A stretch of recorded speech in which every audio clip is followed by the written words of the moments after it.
Well, hello there, everyone. Welcome into the podcast for this week. We are grateful to be back with you, and we're taking a little pause in the series that we started and going to just talk about really real time where we're at right now in the church calendar year and some different maybe ways that you want to practice as you move forward. So, Lindsay, why don't you kind of set up where we're going today? Well, as we're recording, we are in the midst of Holy Week. When you listen to this, we'll be a little bit beyond that, but we still feel like it's worth reflecting on as we transition from one season to the next. How do our practices and spiritual routines shift with that? So, we're going to talk a little bit today about what that means within the church calendar as we shift out of maybe how we've been practicing Lent Mhm. into what is known as Eastertide. It also connects to this season that we're doing about stages of life and faith. And so when you move from one season or stage to another, oftentimes our practices might look different. And so we're talking about Mhm. how do you shift those when there's a new season in your life? Yeah, and we just thought we'd share both from our own experiences and things that we hear from others. We have a community of people that meet on a regular basis. And so we're hearing from them kind of things that they're doing as we practice rules of life and things together. So we'll just dive in and kind of share where does this lead you? So many times you come through that church calendar year, and we've been in the season of Lent. And so you may have, much like Lindsay and I have, you may have engaged with something for that season.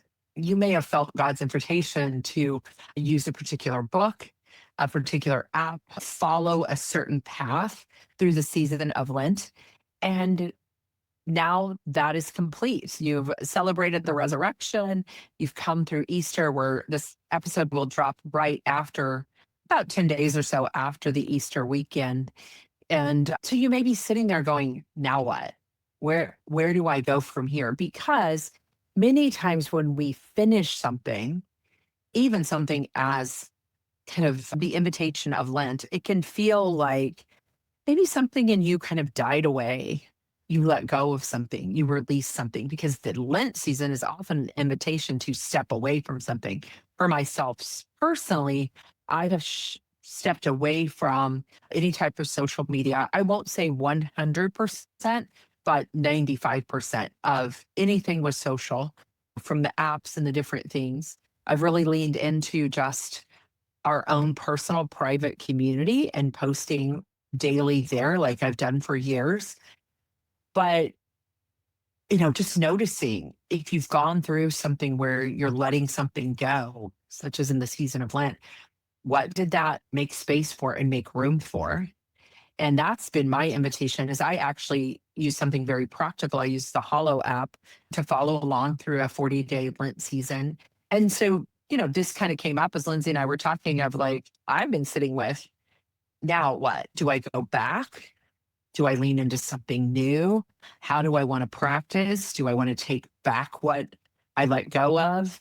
There's so many invitations through seasons of shifts and change that we come to like this.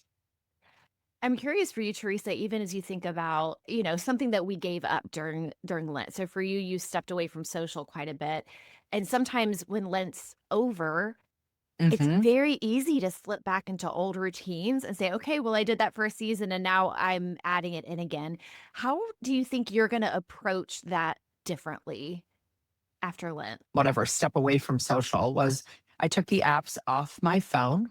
And so they're just not available and accessible to me. And I think I will leave them off. Doesn't mean I'll never go on to a social media platform, although besides showing up with others in the work that I do, I don't find great value there, whether that's the Instagrams, the Facebooks, the LinkedIns, never tried the TikToks.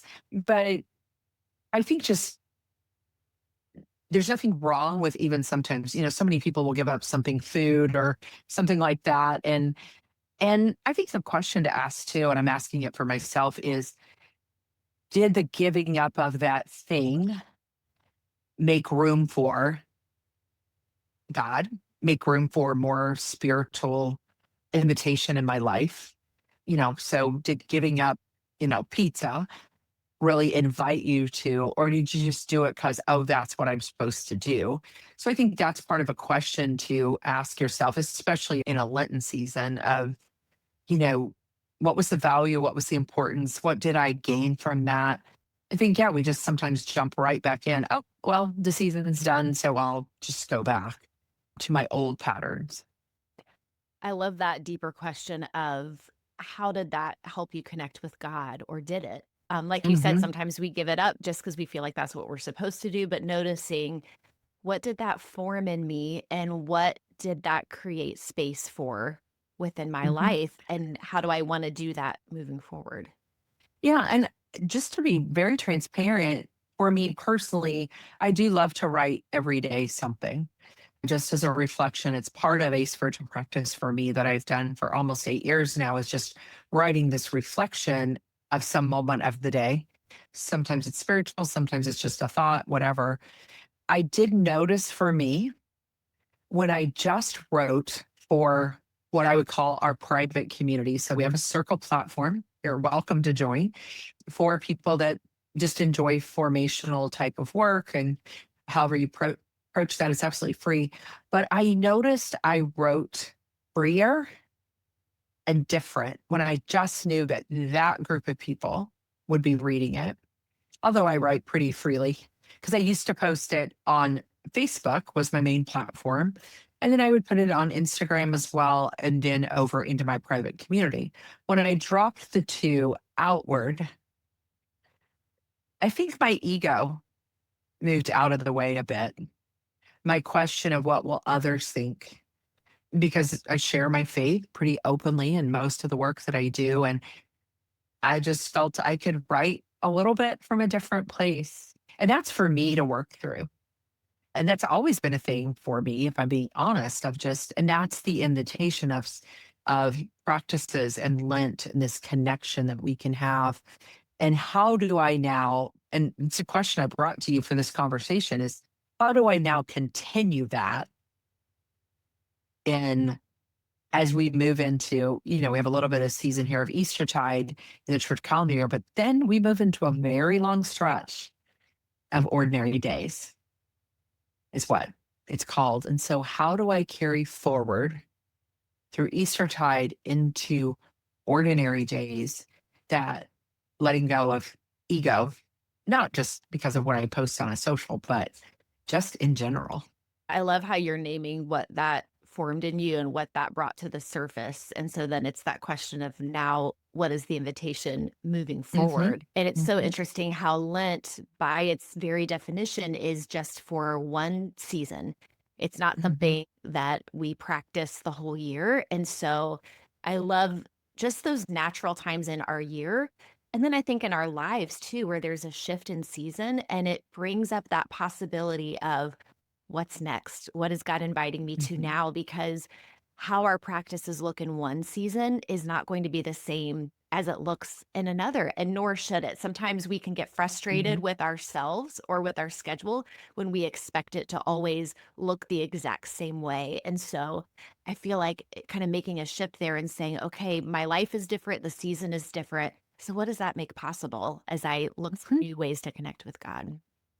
And, for you, I know it's looks so different. And you probably, just because of the season of life that you're in, have much more of a shift in, uh, because you have the girls that are always moving into new seasons. And so when you're still parenting at home, you have little humans that are going through seasons themselves. And so we naturally adapt to their seasons. But I would say for anyone, you're just constantly shifting seasons, probably more often than we name. I think we've been taught to think in a year's time and all of that. And yet within that year, we just wrapped up kind of the first 3 months of the year.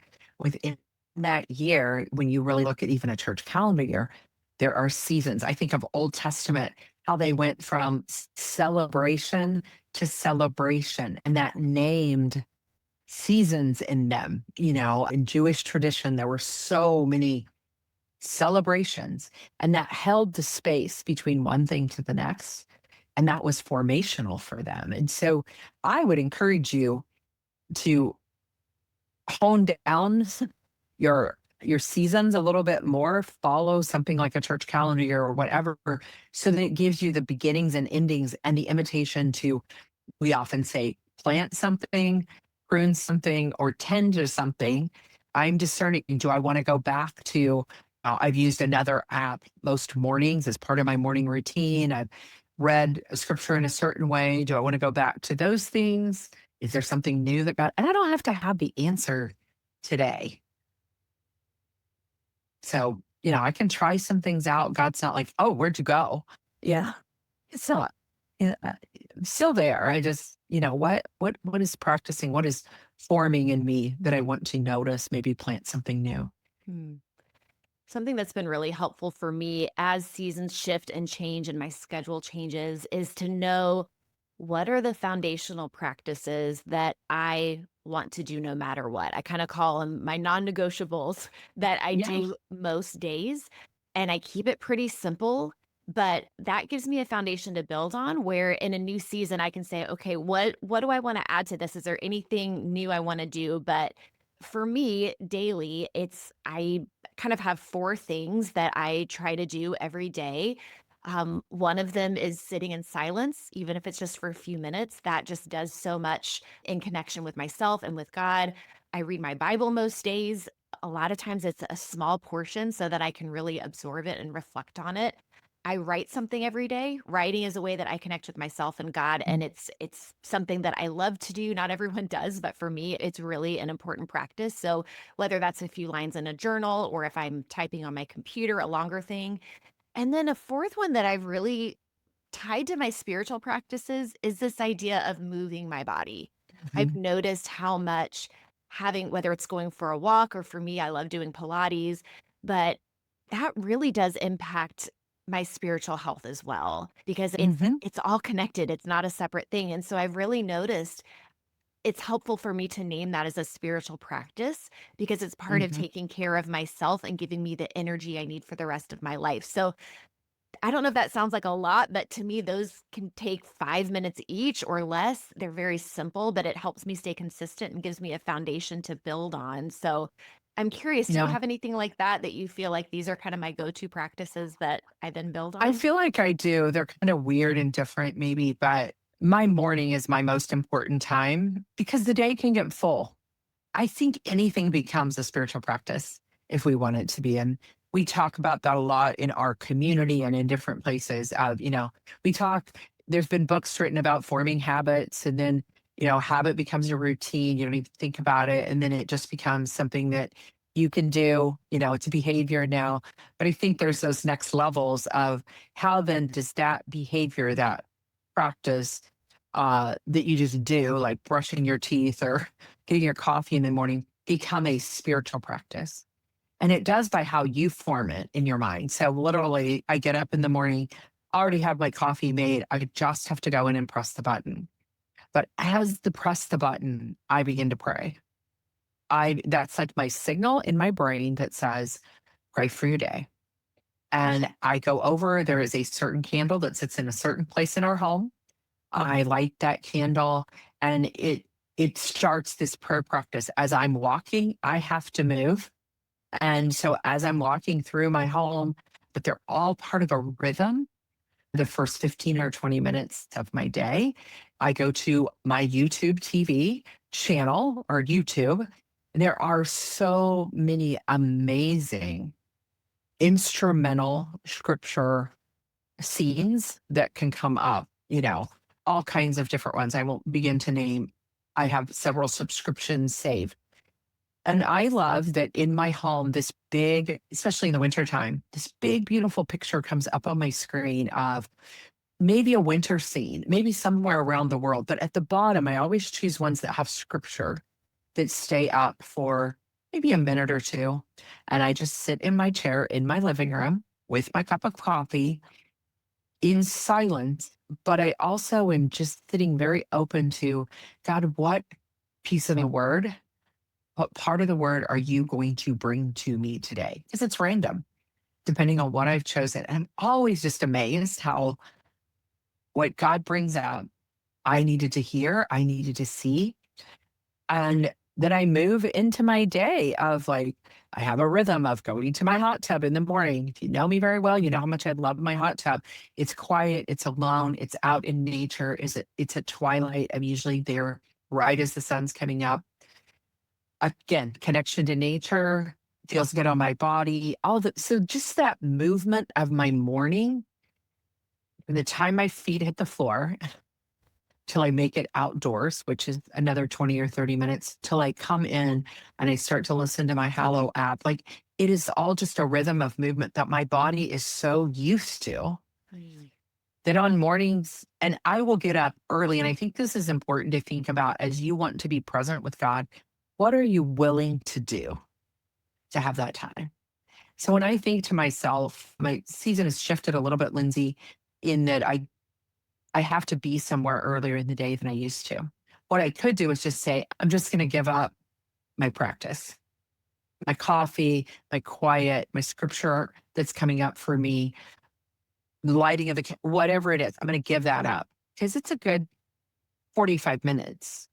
And yet I don't. I'm like, no, I'll get up earlier because if I don't have that grounding of that, we talked about it right before we hit record, is that then I haven't invited God into the day and I won't notice him throughout the movements of the day because I've gone without that time and my day is totally different. It's me driving the day. It's my ego in the way. Mm. So for me, it's a non-negotiable at this point as a follower of Christ, of like, I have to be with him in the morning. I love how you made a shift in as your schedule changed, you still prioritize that time knowing that it has to look different, but it's still important enough to me that I'm going to get up early and I'm going to shift what that looks like. I know for Which means I go to bed earlier, right? yes, So these are all pre-decided choices that we right. make, right? Yeah. We sometimes go, well, where's God? Well, where did you allow him to be? What did Right. I didn't watch the NCAA basketball games the other night because it was on at 10 o'clock. And I'm like, I, I can't. I wanted to, but I'm like, no, I have to have rest because I want to get up in the morning I don't want to say it's a sacrifice because it's not a sacrifice. It's an invitation and a choice to put these rhythms and practices in. Yeah. Yeah. I know for me right now, because my kids are in school, my rhythm is I take them to school and then I come home to an empty and quiet house and I take that time before I Yeah. begin my day. And it's such an important foundation of my day. Now, when summer arrives and the children are home all the time, it has to look different. And like you said, I have to make that choice of I set my alarm and get up early still. It'd be easy to think, oh, well, their kids are out of school. It's summer. Yes. We should just sleep in and start the day later. But I make a choice in the summer to set my alarm and get up, hopefully before they do. But sometimes they're early risers. But again, it's just that making that choice of in a new season with a new schedule, I'm going to make a shift in my rhythms, but I'm still going to intentionally practice what I know I need. And like you said, it changes how we move through the rest of our because it's Mhm. to me that part of the day is a foundation, but the rest of the day, what does it look like for me to keep turning my attention back to God and recognize that he is with me? And so, while that's an important part of the day, to also think about how do I connect with God through the rest of my day while I'm living my everyday life? So here's a silly one. And I just say these things to share, not because I do it right or I do it well. These are just the way and it might, as you are a listener, it might cause you to think about what's a little thing.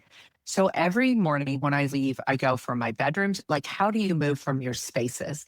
I leave my bedroom dressed and ready to go for the day. I'm the weirdo who has to get dressed for the day so that I don't have to go get dressed again. No matter what the day is going to give me, I'm going to get up and get ready for the day. As I walk out of my bedroom, which is carpeted, onto the hardwood floor, and I shut off my light switch, I have a little phrase that I say in my head of almost a blessing prayer to go, here I go from transition, right? To God's going with me as I move out of this space where I was with him, I was getting ready, I was greeting the day, I was listening. I had the other space, and then I moved to the get ready space. And as I move out of that, and I'm really weird about environments and spaces, so just go with it. But it just is, as I hit that light switch every day, it's like, okay, God, you know what the day has ahead.